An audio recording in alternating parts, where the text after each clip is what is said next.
There's a lot of comparison between who Simran and you. What do you have to say about that? Uh, I feel like it's a very unfair comparison. There's no way I can be compared with Simran ma'am. She's somewhere else, and her aura and the kind of artist that she is. There's no way that I can even like go near her. It's not like just because big names are involved, you can just show up and leave.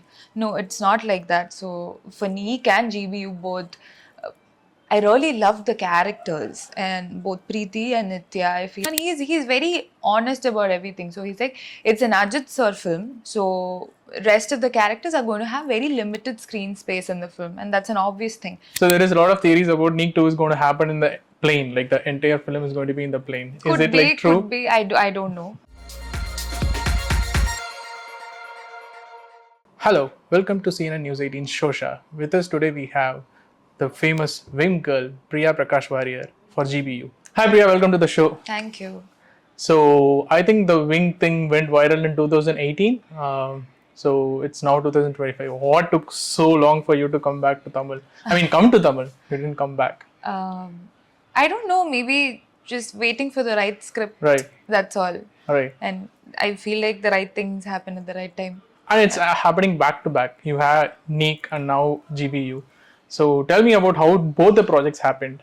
Was it like you finally thought, okay, this is the right time to go to Tamil, or like you have been wrestling to scripts and you found Neek and GBU to be the right thing? Yeah, actually, I had been listening to a lot of scripts, but it's just that some of those projects you find really appealing, and I wouldn't want to miss it. That's the kind of feeling that I got when I heard Neek and GBU. So I felt like nothing better to kickstart my career in Tamil.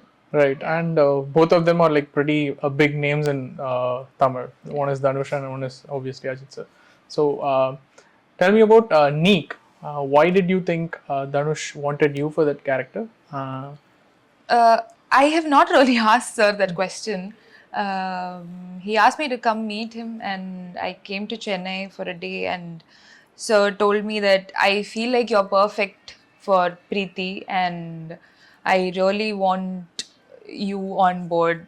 So when he told that, I was like, okay, somebody like him wants me on board, and he definitely must have seen something, and I feel like he has a great eye for talent. So I was like, yes sir, I'm willing to do it. Okay, so when it comes to big names like this, so when they approach, does it matter what you have in store in terms of roles or content, or is it like you are getting associated in a project with these big names, so it's right away go ahead, green signal?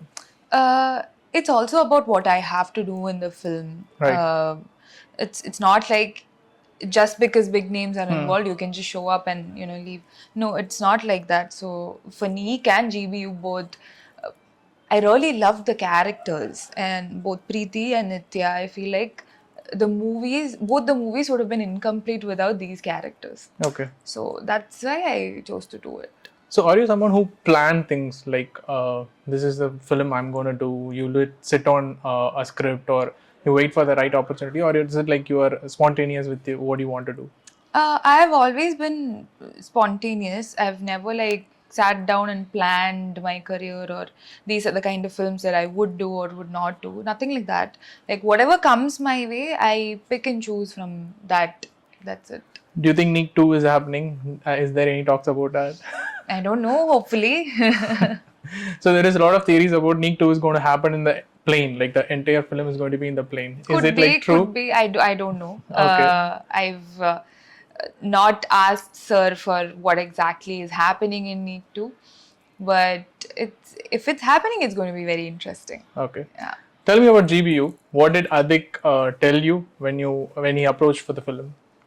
Adith straight up told me that your character is a very pivotal character in the film, and he's very honest about everything. So he's like, it's an Ajith sir film, so rest of the characters are going to have very limited screen space in the film, and that's an obvious thing.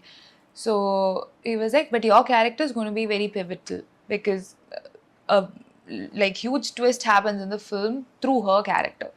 So that's what he briefed me in the first meeting. And later on, I got to know that there's going to be like a retro song that we're recreating and everything. Talking about the retro song, have you heard that song before doing this film? Were you like fan of Totu Totu, or like that was the first time you were seeing or? It was the first time that I was watching the video. I've heard the song before, but I hadn't watched the video of it. And just before dance rehearsals is when like I watched the video a couple of times, and until then I didn't want to stress myself out watching the videos or taking unnecessary tension. So yeah, just before the dance rehearsals, I watched the video. Now there is a lot of comparison between who Simran and you. What do you have to say about that? I feel like it's a very unfair comparison. There's no way I can be compared with Simran ma'am. She's somewhere else, and her aura and the kind of artist that she is. There's no way that I can even like go near her.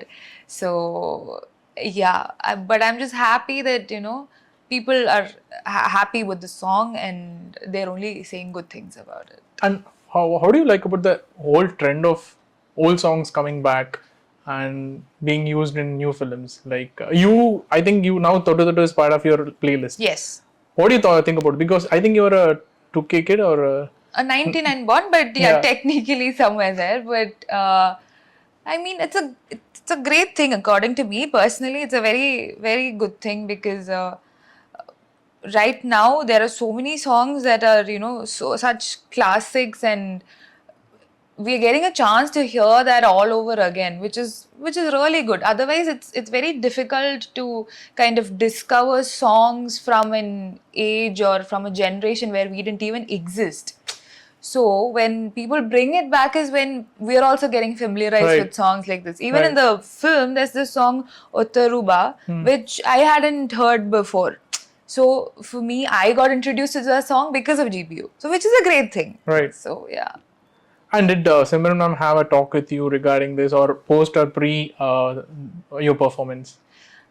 We just had like a brief conversation on Instagram because I shared her story on my Instagram, and she responded to it saying she really loved it. Yeah.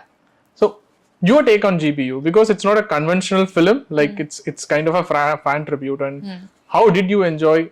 Did you get all the references in the film? I thoroughly enjoyed, because to be very honest, I wouldn't have gotten all the references if I hadn't watched a couple of memes before the film. Exactly. So there were a couple of memes that explained the references, and not like the famous references, obviously that all of us got, but things like things that were already like taken from memes and everything. So all those were explained in other memes, which I happened to watch before the film. So it was easier, and I really had a blast watching the film. There was nothing but goosebumps because of the music, and everything was like full on. So I loved it. There's an adage that you shouldn't meet your stars or idols because you might be disappointed. But how was it to work in with AK in this film? I would say I was not even like remotely disappointed. It would be an understatement. Like, I was in awe of this person. Like, not the actor that he is. We all know that he's a great performer, and he is recognized for who he is. But as a person, I got to spend time with him, and have some really nice conversations with him, and got to spend like very little time with him on set, and that was and is very precious to me, and like knowing him as a human being was even more lovely. Yeah. Was he wondering what was happening with the film in the first place? Because your song sequence, so AKS has said he will not be doing few things in his film, but this film went bonkers. So was he like having any opinion about it on the sets, or? Not really. I think Sir just gave the whole thing to Adik. He was like, you do it like that. So I feel like he had complete faith in Adik, and yeah. And this is something about you. You became like instantly famous because of the teaser, Adhurika Love, I think. Is that a bane or it's a boon? Like you becoming instantly famous because of one thing, then? It's like how we say a coin has two sides, right? So there are positives to it, and at the same time, there's a lot of negatives Can you explain on also. I mean, for some reason, a lot of people like turned bitter about the fact that it happened overnight. Okay. You know, so like, of course, you have to validate the fact that there are people who've been struggling for years to make it in the industry, and when somebody just gets all the attention overnight, it's really hard to digest, because it's that phenomena was like one of a kind, right? So, and it's happening for the first time, so people could turn a little bitter, and the bitterness could turn towards Hostility. hatred and, you know, negativity and all that later, which definitely affects your career also to an extent. So that's there, but at the same time, there are also positives, like people recognize me wherever I go, just with that one wing thing. And I can approach people because I'm pretty sure they would know me. So that recognition was definitely helpful. Yeah. But is it also hard for you to get out of that, for to be known for something else other than that teaser? I knew from the very beginning that it's going to be really hard for me to Break that. break that identity, the wink girl or overnight sensation or whatever. I knew that I would have to do something much bigger than that to break it, which happened through GBU. So I'm glad. Yeah. So tell us about your next project, Three Monkeys, I think, in Hindi. All those projects are yet to be like announced officially. Okay. So yeah. So in Tamil, do you have anything? Again, like I'm just listening to scripts as of now, and when something gets confirmed, they'll let you know. Yeah. Okay. And what else is up your sleeve? Like, do you have any other projects as in sense of independent songs or something like that? Would you be open to those things? I don't know, but right now I want to kind of focus on my acting career and be a part of really good films, and, you know, prove myself as an artist first, and then maybe branch out. Yeah. So you finally, this is the last question. So you think that GBU has like finally broken that Winkle thing with this 30 song? I hope so, and at least as a performer, I've tried doing something different in the film, and I think it's slowly being broken down. Yeah. Okay. Thanks for talking to CNN News 18. Thank you. Pleasure having you.